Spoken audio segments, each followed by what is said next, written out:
It was the evening of September 10th, 2025, a crisp late summer night in Orem, Utah.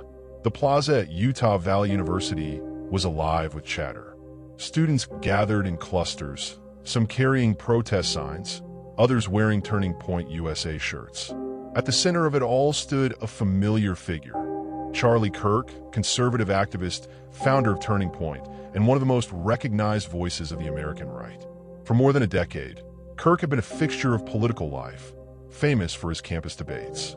His Prove Me Wrong tour had turned him into both a hero to conservatives and a target for critics.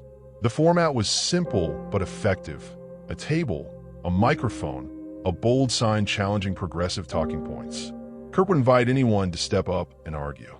Sparks always flew. That night, the energy was electric. Cameras were rolling, live streams were online, and hundreds of students packed the courtyard. Some came to cheer him on, others came ready to challenge him. Kirk thrived in that environment. He smiled, leaned into the microphone, and launched into his opening remarks. But behind the buzz of debate and youthful energy, something darker was already in motion. High above the crowd, a rooftop provided a perfect vantage point. Unbeknownst to the students below, a young man had set up a sniper's nest. A rifle rested on a towel. Tools and gear were scattered nearby. From that perch, he had a clear line of sight to the stage where Kirk stood. The shooter was 22-year-old Tyler Robinson. His reasons at that moment were unknown. All that mattered was the rifle in his hands and the target in his scope. At 8:46 p.m., the debate reached a peak. Kirk was challenging a student about free speech, gesturing passionately with his hands. The crowd leaned forward, anticipating the next fiery exchange. Then a single crack split the air. At first, confusion. Some thought it was a firecracker. A moment later, panic. Screams erupted as Kirk staggered and collapsed, his body crumpling to the stage. Blood pooled beneath him. Students scattered, diving for cover. Phones dropped. Live streams shook violently as chaos spread through the plaza. Campus police rushed to the scene, ordering students to take shelter. Medics attempted to resuscitate Kirk, but the wound was catastrophic. Within minutes, he was pronounced dead. Charlie Kirk was gone at 31 years old. News of the assassination ripped across the nation in real time.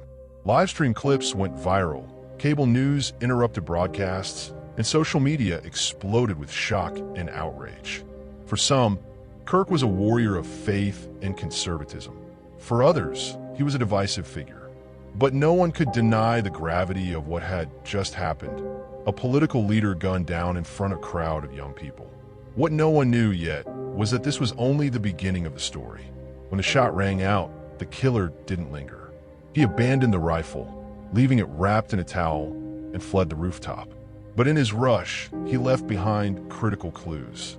Investigators swarmed the building within minutes. On the rooftop, they found the weapon, a screwdriver, and makeshift gear used to access the vantage point. Most damning of all, they found traces of DNA. By morning, forensic testing delivered a match: Tyler Robinson, 22 years old. Local, troubled, and now the prime suspect in the assassination of Charlie Kirk. Surveillance footage confirmed it. Robinson had entered the building hours before the shooting. The cameras showed him carrying a bag large enough to hold the rifle. The break in the case came from Robinson's own family. When authorities released images of the suspect, his relatives recognized him and contacted police. The manhunt ended with Robinson's arrest in a nearby county, where he was hiding out and refusing to speak. But the evidence was overwhelming. DNA linked him to the rifle and the screwdriver.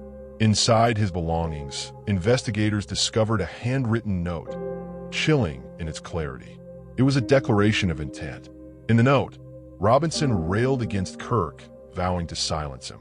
Whether it was fueled by ideology, personal rage, or deep mental instability, the words painted a picture of obsession.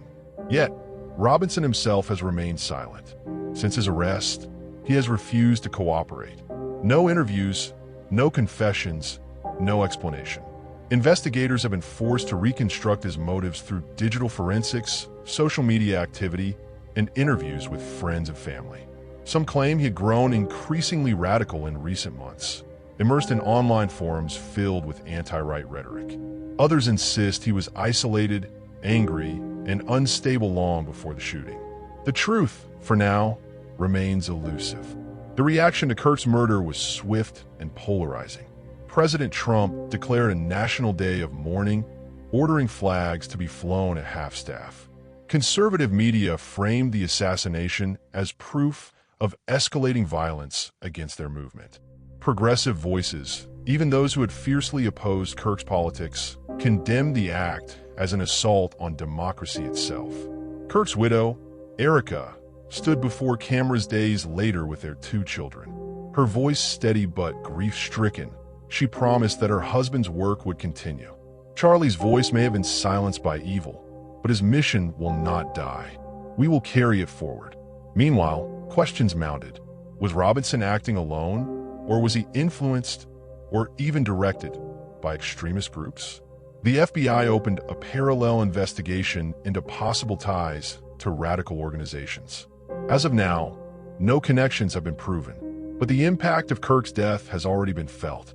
College campuses across the country have increased security for political events. Some schools have canceled debates entirely. For many, the assassination is a chilling reminder of just how fragile America's civic fabric has become. Political disagreements, once settled in lecture halls and debate stages, now risk being silenced by violence. The murder of Charlie Kirk is not just the story of one man's death. It is the story of a nation divided, where ideology, anger, and access to weapons can turn disagreement into bloodshed. And as the trial of Tyler Robinson looms, the questions remain: why did he do it? Was it ideology, madness, or both? And most importantly, what does this mean for the future of political discourse in America? For now, those answers remain out of reach. But one fact is certain: the shot fired on September 10th didn't just kill Charlie Kirk. It sent a warning through the heart of a fractured nation. Stay tuned for more update on this case. Kindly go to the comments section and drop a word of prayer for the Charlie Kirk family, and also share your thought on this case with us.